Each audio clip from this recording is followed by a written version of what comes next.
So it's the fourth week of the anniversary, the last week, and as the developers have promised, we are about to probably get the largest expansion in a while. I will reserve my final judgment tomorrow, as I usually do, after I actually see the thing, but let's take a look at this wall of text that we have here. Balance adjustments. Industrial ship adjustment. 3 industrial modules have been moved from low slots to mid slots. Open the ship menu and select unfit all modules before refitting them.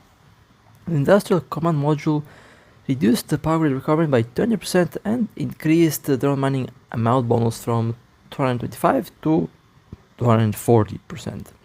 Industrial Enhanced Module reduced the power grid requirement by 10%, Industrial Core Module reduced the power grid requirement by 10%, activation time by 16.7% and fuel consumption by 16.7%. Export Industrial Command Technology increased the bonus to drone mining amount, damage and effective defense for mining former module from plus 5 to plus 10%.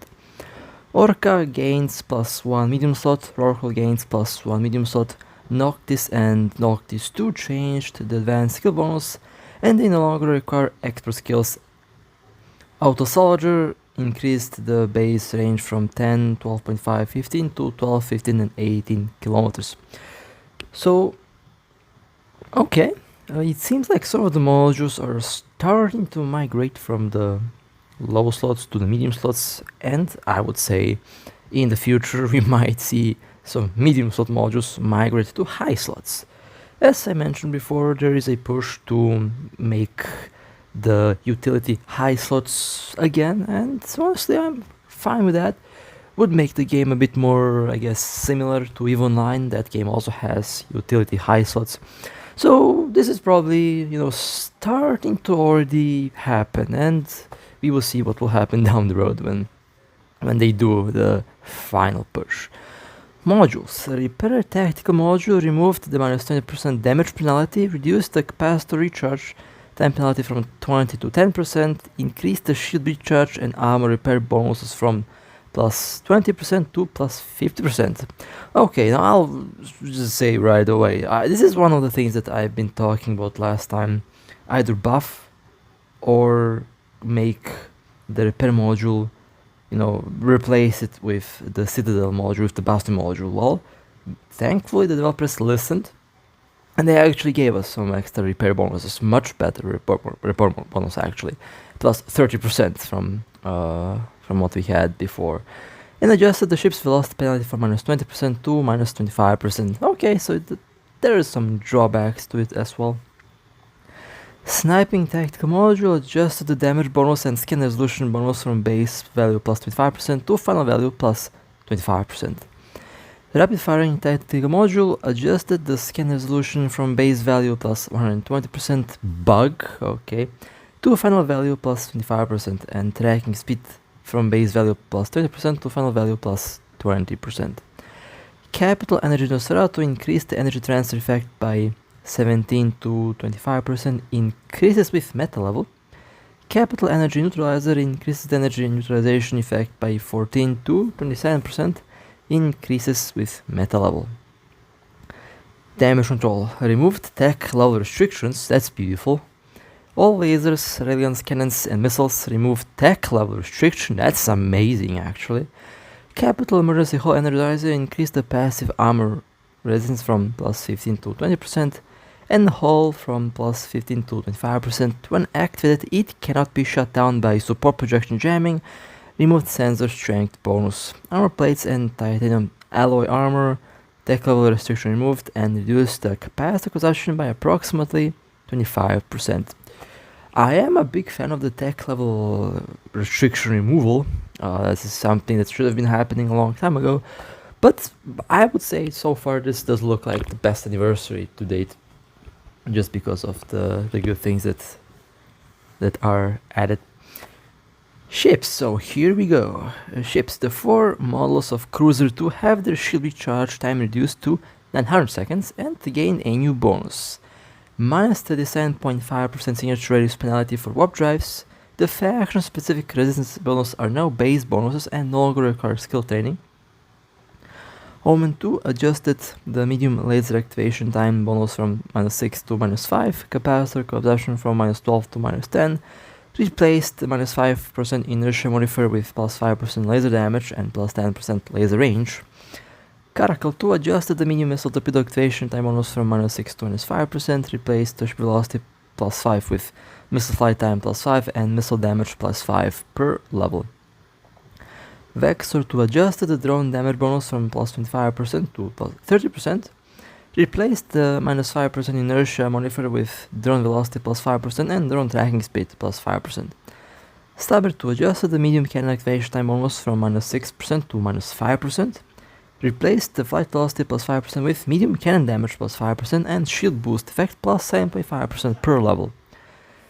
Now, just to talk about, for a moment about these cruisers, that's kind of the shield recharge, okay. That's going to be lovely. Maybe passive tanking would actually be viable now on these ships. We will see, have to test that out. Vexor seems to be benefiting the most, since the drone speed is actually very important in tracking. And then I would say the Stabber 2 might actually benefit a lot from the extra damage. Now it sucks that, it loses the speed, which I loved on the Stabber 2. It's a very fast ship. But it's more closer to the Vagabond now, with the shield boost bonus, which is very nice. Well, pretty happy with that so far. Let's go to the other ships that have been changed. Sunensis reduced the shield recharge time to 750 seconds and reduced the claim insurance points by 12.1. Gnosis reduced the shield recharge time to 1050 seconds and reduced the claim insurance by 15.6%. Praxis gains +1 high slot, reduced the shield recharge to 1200 seconds and reduced the claim insurance by 20%.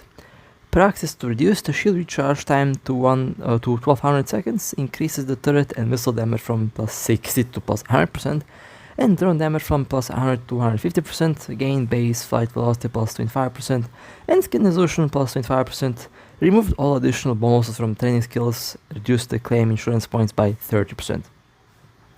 Lucid Moon gain a new bonus +60 seconds activation time for Capital Emergency Hull Energizer. Cobra gains +1 medium slot, increased large drone damage bonus from 13 to +15%. Just when I made a Cobra video, they go and add 1 medium slot to it. Isn't that just lovely? But it's a good thing that they added a medium slot to it. Annihilator gains +1 medium slot, Marzio gains +1 medium slot, and a new bonus. Oh boy, here we go. -100% cloaking lock delay. I said that they'll do it. I said that they'll do it. I told you that they would do it. I told you. The Black Ops, the Cloaky Macariel is real. It's official. Cloaky Macariel is real. Oh. The developers are based, I'll just say that. They are based, they're very based. I just have no words at this moment, but Cloaky Black Ops Macariel, the meme is real. I told you it would happen. Anyway, let's go to the next one. Azazel reverted the ship state adjustment and reduced the armor plate bonus from +85 to +50%, gain a new bonus, entangling beam range, +20% per level. Entangling beam range. Why does that click something in my mind? Is that webs or something else? I honestly forgot at this moment. But if it's something new, if you did get some webbing capabilities, that's a fantastic bonus, and now I would be very happy with the Azazel. Implants optimize the description of implant like sniper technology and tactical missiles. Barrage repression. The base reload time for the ammo is shortened with implant level from an initial 30 seconds to 25.5 seconds at max level. Repression mode increases the base tracking speed bonus from +12.5 to +25%. Reload reinforcement unit after triggering continuous loading increases the number of ammo reloaded 3 to 4. Sniping technology increased the passive tracking speed from 24 to 30%, increased the passive damage bonus from 12% to 15%, reduced the basic activation time from 5.5 seconds to 4.6 seconds, remaining unchanged at 1 second at maximum level, reduced the basic cooldown from 90 seconds to 60 seconds. Warhead charge. Range extending warheads adjusted the flight time bonus from 30 to 37.5%. For types of attack warheads, increased the damage bonus from plus 100 to 120%, 125%. Warhead reinforcement unit increased the velocity bonus from 2 to 10 and from 3 to 15%. Support projection range extending warhead adjusted the flight time bonus from 30 to 37.5%. Firepower support warhead adjusted the damage bonus from 12 to 12, around 21% at the maximum level. ECM warhead reduced the damage penalty from 20 to 15%. EMP warhead adjusted the damage penalty from minus 35 to minus around 27.5 to 20%, around 11%, to around 11%. Reduced the capacity damage ratio from 20 to 15%. Electronic reinforcement unit increased the ECM chance, my apologies, from plus 0.2 to around 1% to plus 0.3 to around 1.5%. Tactical missile increased the passive damage bonus from up to 50 to plus 60% at max level. Automatic defense micro scrambling adjusted the activation time restart time for the 30-60 seconds to 45 seconds. Efficiency reinforcement unit adjusted the skill activation time and effect cooldown time bonus from 2 to around 10 seconds to 3 to around 15 seconds.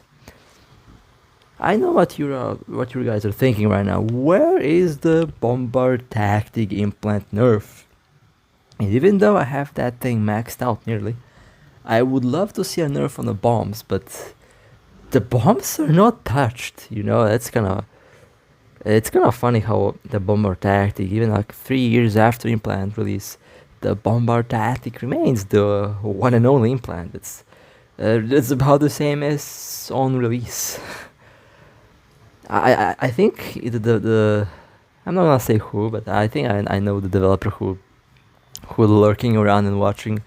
I think they're giggling right now because I feel like, you know, never mind. Actually, I'll make that joke a different time. But yeah, the developer who's watching, I know they're watching for 100% now. I'm 100% sure on that. Anyway, my apologies. Skills. Combat skills for frigates, destroyers, and cruisers have been adjusted to be trainable without.